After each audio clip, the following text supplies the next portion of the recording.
The stars above IV had always been peaceful. For 3,000 years, the people had looked up at those stars and felt safe. They had built great cities under crystal domes. They had created art and music and poetry. They had forgotten what it meant to fight. Ambassador Al stood at the window of the High Council chamber and watched his world burn. He was old, even by standards. His pale blue skin had faded to gray over the centuries.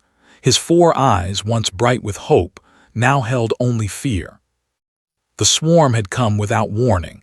One moment the sky was clear. The next moment it was filled with dark ships that blotted out the sun. They were not like they did not build or create. They only consumed. Their warriors were tall creatures with black shells and mandibles that could cut through metal. They had no mercy. They had no pity. They only had hunger. In 3 days, they had destroyed half the planet. Cities that had stood for 1,000 years were now ash. Millions were dead. Millions more huddled in the underground shelters beneath the Capitol dome, waiting for the end. Al turned away from the window. The other council members sat around the great table, their faces pale with terror. None of them spoke. What was there to say? They had sent messages to every elder race in the Galactic Accord. They had begged for help. No one had answered. Those ancient beings of light and energy had spoken of non-intervention protocols. They said it was not their place to interfere in the natural order. The great traders who controlled half the galaxy's commerce had claimed they were too far away. Even if they wanted to help, they said, their ships could not arrive in time. The oldest race of all had simply ignored the transmission. Al had sent one more message. This one went to the youngest species in the Accord, a species that had only discovered faster-than-light travel 80 years ago, a species that the elder races viewed with suspicion and fear. The humans. He did not expect an answer. The humans were far away. They were few in number compared to the great empires. They were young and small and weak. But they were his last hope. The communication console on the wall began to flash. A young aide rushed to check it. Her hands trembled as she read the incoming transmission. "Ambassador," she said, her voice barely a whisper, "the humans have responded." Al felt his heart stop. What do they say? The aide looked up at him with wide eyes. They say they are coming. 3 days away in the cold void of space, the Terran carrier Resolute Thunder changed course. She was a massive ship built for war. Her hull was from a dozen battles. Her fighter bays held enough firepower to level a small moon. She was not beautiful. She was not elegant. She was a weapon, pure and simple. On the bridge, Captain Jake read the transmission for the 3rd time. He was a tall man with gray at his temples and lines around his eyes. He had served in the Terran Navy for 22 years. He had seen things that would break most people. But this message, this desperate cry for help from a dying world, hit him in a way he could not explain. "How far?" he asked. Lieutenant Commander Amy checked her console. She was younger than the captain, with sharp eyes and a quick mind. She had served under for 5 years. She knew him well enough to recognize the look on his face. 3 days at maximum burn, she said. Maybe less if we push the engines past safety limits. And based on their current advance, they will breach the Capitol dome in 72 hours, maybe less. Stared at there was just a tiny dot of light far from any human territory. They had no treaty with they had no obligation to help. By every rule of military strategy, the smart thing to do was to stay out of it. But Jake had never been good at being smart. He opened a channel to engineering. "Danny, I need everything you've got." Chief Engineer Danny's voice came back, rough with fatigue. "Captain, the drives are already running hot. If we push them harder, we might blow something important." "Can you do it?" There was a long pause, then laughed, a dry sound without much humor. "Yeah, I can do it, but you're buying me a drink when this is over." "Deal." Closed the channel and turned to. Send a reply to the, tell them we're coming, then get me Sergeant. The Marine barracks on the Resolute Thunder were located deep in the ship's belly. 200 men and women lived there, trained there, and waited there for the call to fight. They were Bravo Company, some of the best soldiers humanity had ever produced. Sergeant Nate was cleaning his rifle when the summons came. He was a big man, broad across the shoulders and thick through the chest. He had grown up on a ranch in Texas and still spoke with a slow drawl that made people underestimate him. That was usually a mistake. He made his way to the bridge and listened as Captain explained the situation. The impossible timeline. Questions asked when he was finished. Thought about it for a moment. Just one, sir. These people, they got kids down there, families. Nodded. 2 million civilians in the Capitol dome, most of them women and children. His jaw tightened. Then I don't have any questions, just tell me where to point my rifle. That night, as the Resolute Thunder screamed through space at speeds that made the hull groan in protest, walked through the ship. He visited the engine room, where Danny and his team worked without rest. He visited the medical bay, where doctors prepared for casualties they hoped would never come. He visited the Marine barracks, where young men and women checked their weapons and wrote letters home. In the mess hall, he found a young woman sitting alone. She wore the insignia of a combat medic. Her name tag read. First deployment, asked, sitting down across from her. Private looked up. She was barely 22, with freckles across her nose and eyes that had not yet learned to hide their fear. Yes, sir. Scared. She hesitated, then nodded, a little. Smiled, good. Fear keeps you sharp. Just don't let it make the decisions for you. He stood to leave, then paused.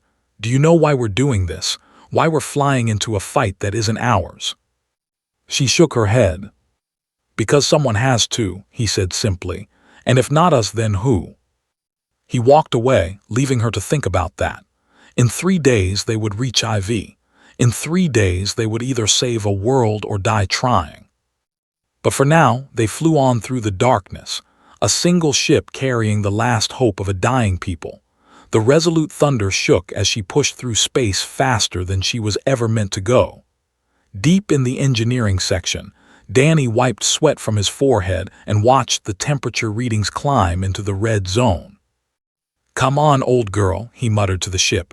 Just a little more, you can do this. He had been awake for 36 hours.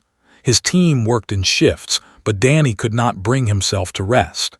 Every time he closed his eyes, he thought about those 2 million people waiting on a distant world. He thought about the monsters coming to kill them. He thought about what would happen if the engines failed. So he did not sleep. He drank coffee that tasted like engine grease and kept working. The fusion drives were running 20% above their rated capacity. By all logic, they should have failed hours ago. But Danny had spent his whole life learning how to make machines do impossible things. He rerouted power from non-essential systems. He adjusted the fuel mixture by tiny amounts. He talked to the engines like they were living things, coaxing and pleading and sometimes cursing. And somehow, impossibly, they kept running. In the armory, Sergeant Nate gathered his squad leaders around a holographic display of the capital city. The image flickered and glowed in the dim light, showing streets and buildings and the great dome that protected the civilian population. "They are tunneling," said, pointing to red markers beneath the city. "They'll come up through the ground, probably here and here. Once they breach the dome, they'll head straight for the civilian shelters." Corporal Price leaned forward to study the map. She was a small woman with short, dark hair and a scar that ran from her left ear to her chin. She had earned that scar on a moon called Seven, where she had held off a pirate assault with nothing but a pistol and a bag of explosives. She was the best demolitions expert in Bravo Company, and she had a sense of humor as dark as space itself. "Those tunnels look tight," she said. "Close quarters going to be messy." "Very messy," agreed. "They are fast and they're strong. In tight spaces they have the advantage. so we don't let them stay in tight spaces. Price, I want charges ready to collapse those tunnels the moment we identify them. Already working on it, Sarge. Lance Corporal Tyler Brooks stood at the back of the group, trying to memorize every word. He was 20 years old, fresh out of training, and this was his first real combat deployment. He had dreamed of being a Marine since he was a child watching war movies with his father. Now that the moment had finally come, he felt sick with fear. He tried not to let it show. The other Marines seemed so calm, so confident. They checked their weapons and made jokes and acted like they were preparing for a training exercise, not a battle against alien monsters on a world they had never seen. Brooks wondered if they were as scared as he was. He wondered if they were just better at hiding it.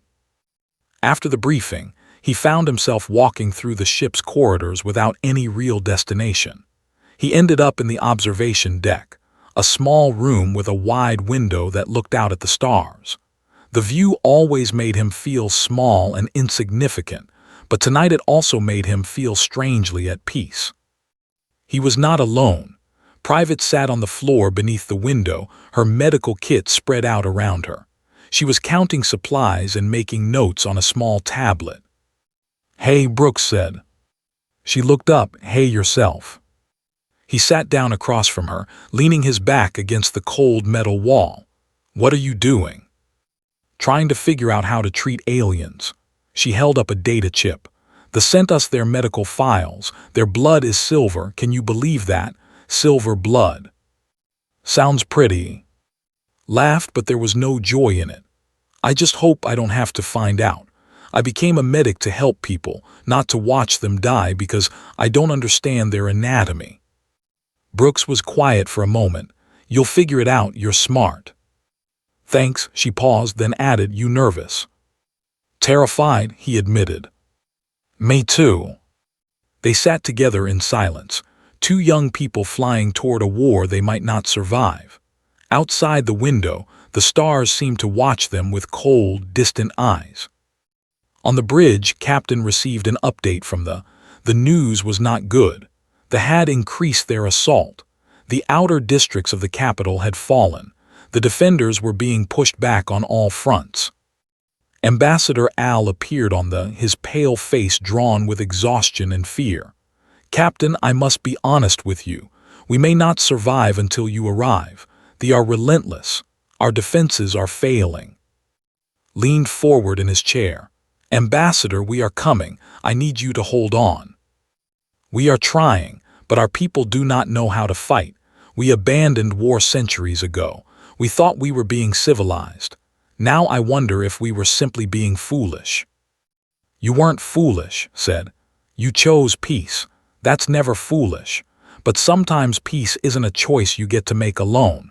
Sometimes others choose war for you, and then you have to decide what you're willing to do to protect what you love." Al was silent for a long moment.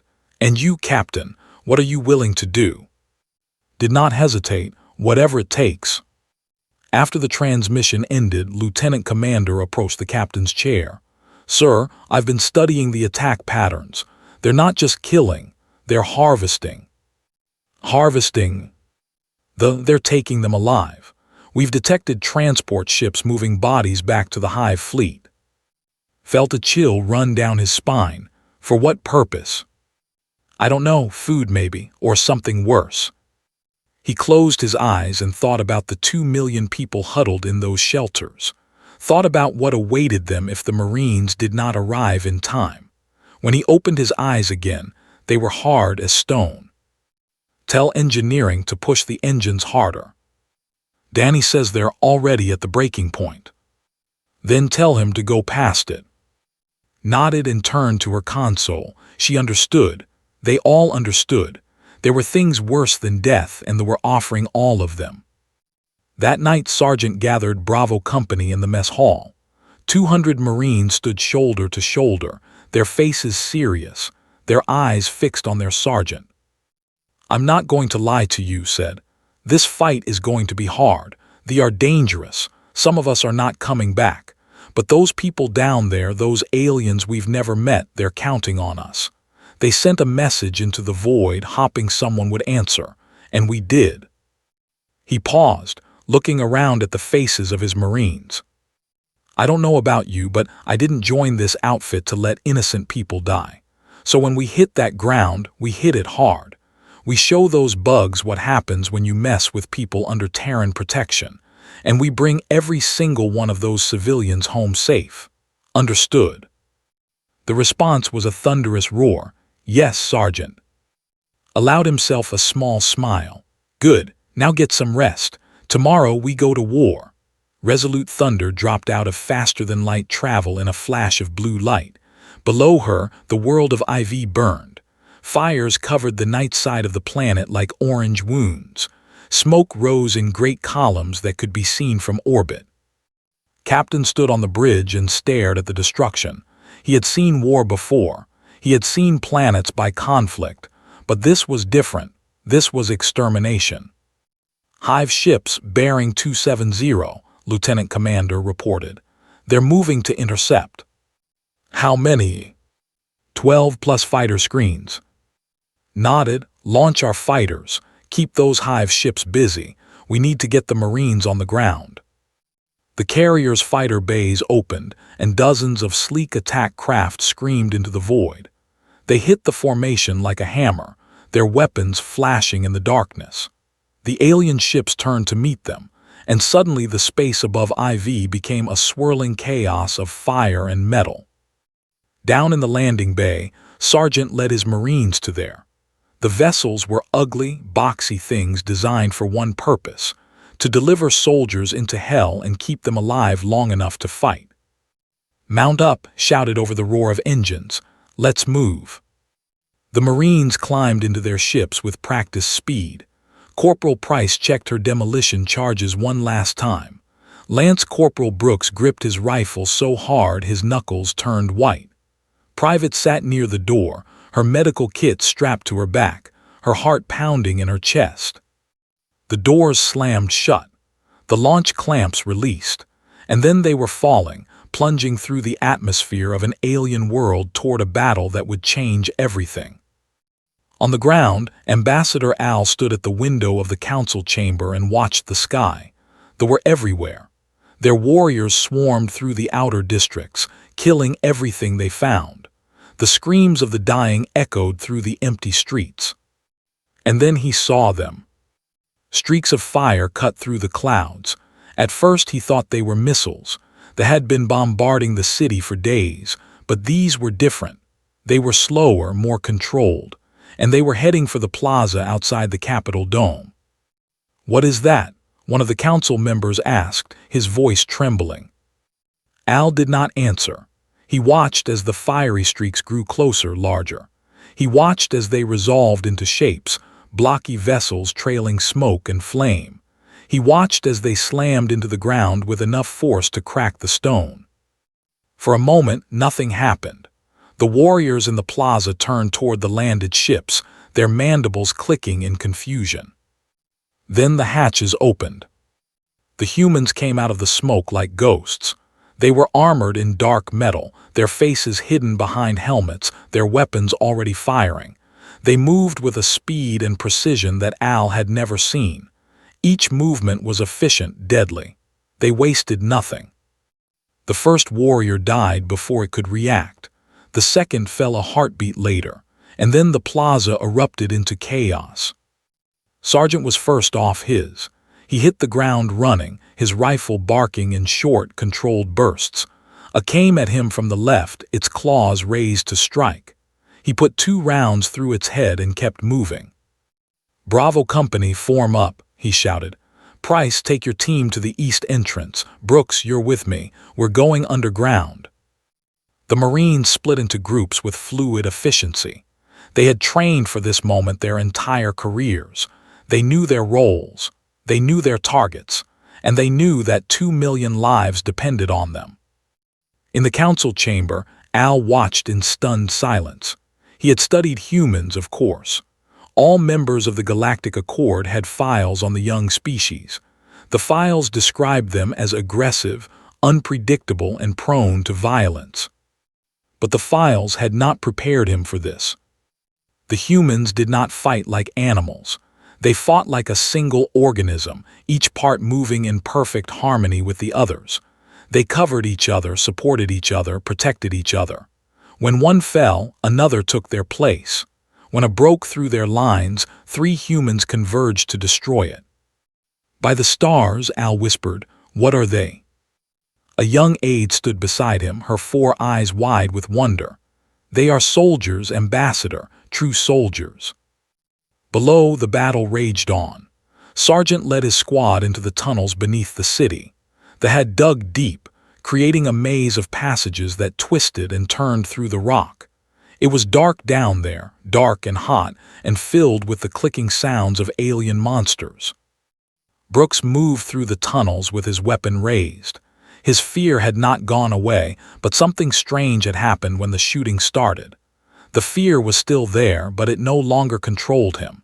It had become fuel, pushing him forward, keeping him sharp. A burst out of a side passage, its mandibles snapping. Brooks fired without thinking, putting a burst of rounds into its chest. The creature fell, twitching, and he stepped over it without breaking stride. Behind him, Private followed with her medical kit ready. She had not fired a shot yet. Her job was not to kill. Her job was to keep the killers alive. She got her first patient 30 seconds later. A Marine named Cooper went down with a claw through his shoulder, was at his side before he hit the ground. She applied pressure to the wound, injected him with painkillers, and wrapped the injury with practiced hands. "You're going to be fine," she told him. "Stay down, we'll get you out." Cooper gritted his teeth and nodded. "Thanks, Doc." They pushed deeper into the tunnels. The fighting grew fiercer. The seemed endless, pouring out of passages and side chambers like water from a broken dam. But the Marines held. They always held. Corporal Price reached a junction where 5 tunnels met. She could hear the clicking of approaching from at least 3 directions. "Sarge, I've got a bottleneck here," she reported over the radio. "Permission to make some noise." His voice came back, calm as always. "Granted, light them up." Price grinned and pulled 3 charges from her belt. She set them at the tunnel entrances with quick, sure movements. Then she fell back and waited. They came flooding through the junction. Hundreds of them, their black shells gleaming in the dim light. Price pressed the detonator. The explosion was deafening. The tunnels collapsed in a cascade of rock and fire, burying the swarm under tons of rubble. When the dust cleared, the junction was sealed. The aliens would have to find another way. "Junction is closed," Price reported. "Those bugs are going to need a new route." On the surface, the battle continued. But slowly, impossibly, the tide was turning. The humans had established a perimeter around the Capitol dome. They were holding. In the council chamber, Ambassador Al sank into his chair and wept. Not from despair, but from something he had not felt in a very long time. Hope, by the second day, exhaustion had become the enemy as much as the Marines had been fighting without rest for 26 hours. Their ammunition was running low.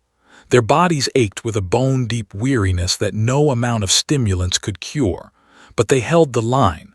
They always held the line. Sergeant walked through the defensive positions, checking on his people. He saw faces covered in dirt and blood and sweat. He saw hands that trembled from fatigue but still gripped their weapons with iron determination. He saw men and women who should have collapsed hours ago, still standing, still fighting. He had never been more proud. "Status report," he said into his radio. The responses came back one by one. East sector holding, South sector holding, North sector heavy pressure but holding, West sector minimal contact. The West sector worried him. They were not stupid. If they had pulled back from one area, it meant they were planning something. His suspicion proved correct an hour later. The ground in the eastern plaza began to shake. Cracks appeared in the stone. And then, with a roar that could be heard throughout the city, a massive shape burst up from below. It was a siege beast the size of a building.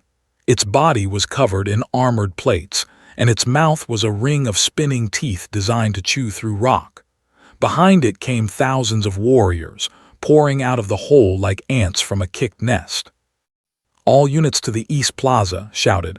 "We have a breach." The Marines converged from all directions. They formed a line across the plaza, their weapons blazing. But they kept coming. For every one they killed, 10 more took its place. Captain watched from the resolute thunder, his hands gripping the arms of his chair. The ship was engaged with the hive fleet above the planet. He could not send reinforcements. He could not do anything but watch his Marines die. "Come on," he whispered. "Hold on." On the ground, Lance Corporal Brooks found himself at the center of the line. They were everywhere. They came from the front, from the sides, from the tunnels beneath his feet. He fired until his rifle clicked empty, then slammed in a new magazine and kept firing. A warrior broke through the line 3 meters to his left. It killed 2 Marines before anyone could react. Brooks turned and put half a magazine into its back. The creature fell, but 2 more took its place. "Fall back," someone shouted. "Fall back to the dome." Brooks did not hear the order, or maybe he did and chose to ignore it. He stood his ground, firing and firing, his world shrinking to the simple rhythm of aim, shoot, reload, repeat. Private found him there 10 minutes later. He was still shooting, still standing, though he had taken a hit to his left arm that had soaked his sleeve with blood. "Brooks," she grabbed his shoulder, "we need to move." He blinked like a man waking from a dream. "What are you doing here?" Being an idiot, apparently. She started wrapping his arm with quick, efficient movements. "Can you walk?" "I can run if I have to." "Then run." They fell back to the dome, joining the other Marines who had formed a new defensive line at the main entrance. They followed, but the narrow approach forced them to bunch together, making them easy targets. Corporal Price was already there, setting up a wall of explosives at the entrance. Her leg was wrapped in bloody bandages, and she was pale from blood loss, but her hands were steady as she worked. "Price, you should be in medical," said. "Medical can wait." Price finished connecting the last wire. "If they breach this entrance, there is no medical." Sergeant arrived and took command. He looked at his remaining forces. Less than 100 Marines were still standing. Many were wounded. All were exhausted. He looked at the horde massing in the plaza.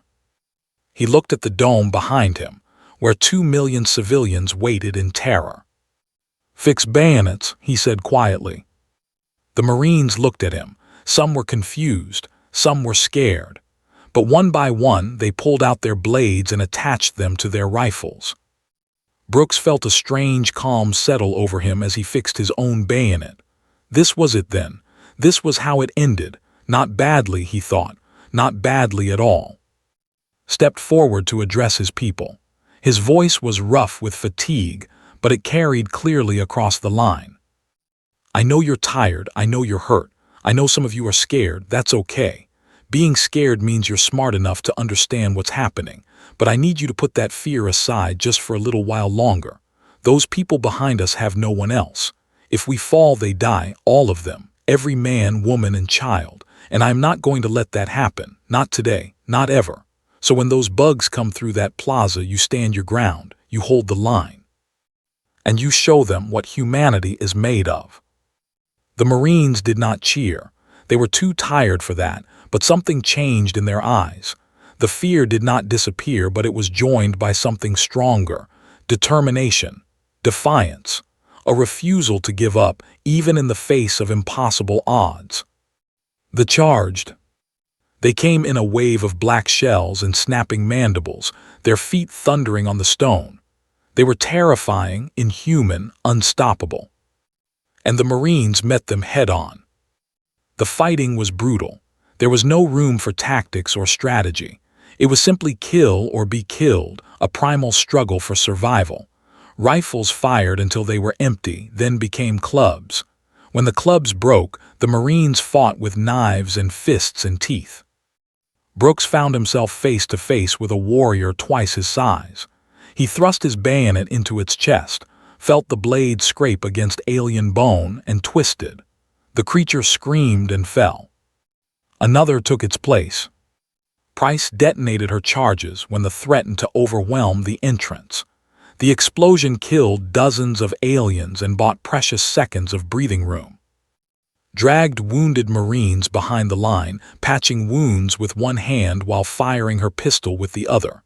She was not a fighter. She had never wanted to be a fighter. But today, everyone fought. And then, impossibly, they began to falter. They had expected the humans to break. They had expected them to flee. Instead, the strange, soft creatures had stood their ground and fought back with a ferocity that they had never encountered. The swarm hesitated, and in that hesitation the Marines pushed forward. Now shouted, "Push them back." The line surged forward, driving them out of the entrance, back into the plaza. Step by bloody step, the Marines reclaimed the ground they had lost. When the sun set on IV, the eastern plaza was quiet. Bodies covered the ground, both human and alien. The survivors stood among them, too exhausted to celebrate. But they had held. Against all odds, against an enemy that outnumbered them 100-1, they had held. In the council chamber above, Ambassador Al watched a human Marine kneel beside a fallen comrade. The soldier was young, barely more than a boy. He held his friend's hand and wept. Al wept too, for the dead, for the living, for the strange, violent, beautiful species that had answered their call when no one else would. The Hive fleet retreated on the third day. Their warriors had been shattered against the human defensive line. They had been destroyed. Their supplies were running low. And above the planet, the resolute thunder had finally broken through their fighter screens and was bringing her main guns to bear on the surviving Hive ships. One by one, the alien vessels turned and fled into the darkness between stars. They would return to their distant spawning grounds to lick their wounds and rebuild their numbers. But they would not forget the world called IV. They would not forget the creatures who had stood against them. They would not forget the humans.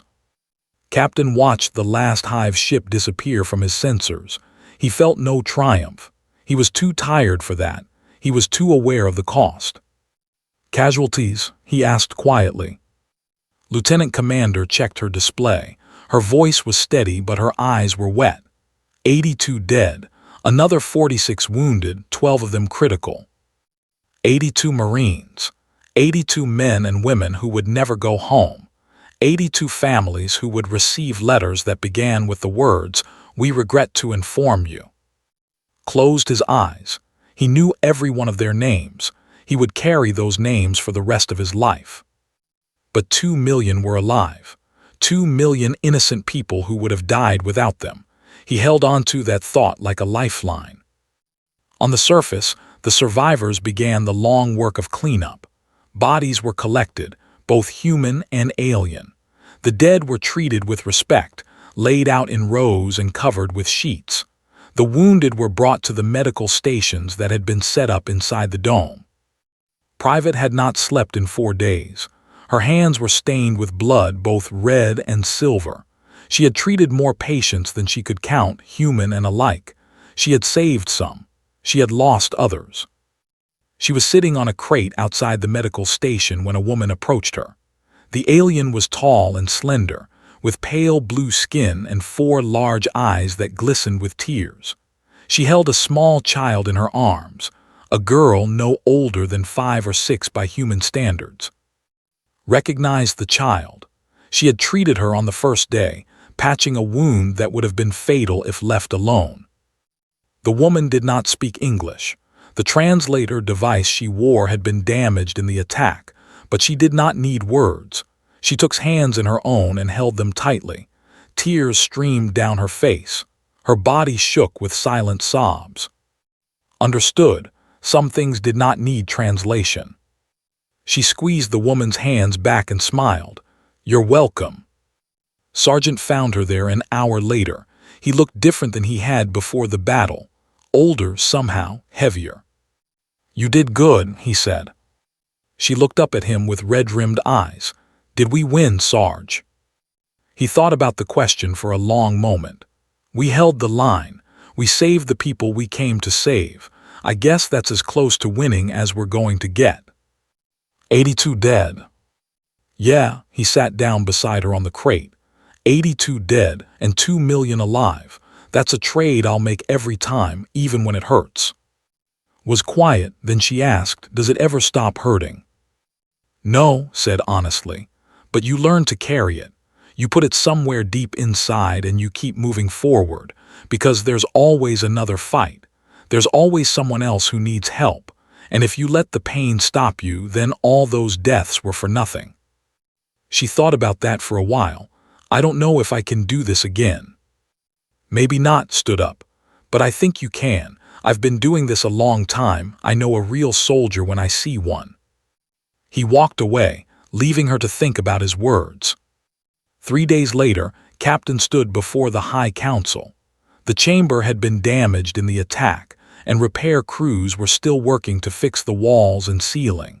But the council members sat in their seats, their eyes fixed on the human officer before them. Ambassador Al spoke first. "Captain, the people owe you a debt that can never be repaid. You answered our call when no one else would. You sacrificed your own people to save ours. We must ask you a question that has troubled us since you arrived. Why? We are not your allies. We have nothing to offer you. Why did you come?" Considered the question carefully. He had thought about it himself during the long days of battle. He had turned it over in his mind, looking for an answer that made sense. "Ambassador, I'm going to be honest with you. When we received your transmission, my first thought was to ignore it. You were right. You're not our allies. You have nothing we need. By every rule of military strategy, coming here was stupid." The council members shifted uncomfortably. Al's expression did not change. "But then I thought about those 2 million people," continued. "I thought about the children. I thought about the families. And I realized something. We didn't come here because it was smart. We didn't come here because it was easy. We came here because it was right." He paused, gathering his thoughts. "Where I come from, we have a saying. All that is necessary for evil to triumph is for good people to do nothing. Your people were dying. We could help. That's all the reason we needed." The council chamber was silent. Al stared at the human for a long moment. Then, slowly, he rose from his seat and descended to the floor. He walked to where stood and extended his hand in the human fashion. "Then perhaps, Captain, we should become allies after all." Shook his hand. "I'd like that." A week later, the Resolute Thunder limped back toward Earth. Her hull was and blackened. Her engines groaned with every light year, but she carried her surviving crew home. In the observation deck, Lance Corporal Brooks sat alone, staring at the stars. He was different now. The boy who had been terrified on the journey out had become something else. He did not know what to call it yet. Maybe he never would. Private found him there.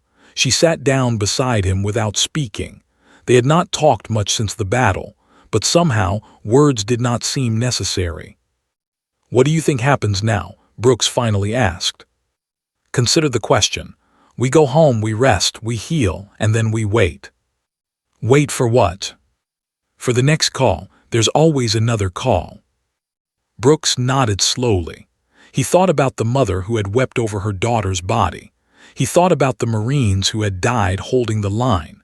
He thought about the fleeing into the darkness and all the other threats waiting in the galaxy. "Then I guess we better be ready," he said. Smiled. It was the first real smile she had managed since the battle. "Yeah, I guess we better." Outside the window, the stars wheeled on, endless and indifferent. But somewhere among them, on a world called IV, 2 million were alive because humanity had answered their cry. And across the galaxy, in council chambers and throne rooms and command centers, the elder races of the Galactic Accord discussed what they had witnessed. The young species, the humans, the ones who ran toward the fire instead of away from it. They were not sure what to make of these strange creatures, but one thing was certain. They would never underestimate them again.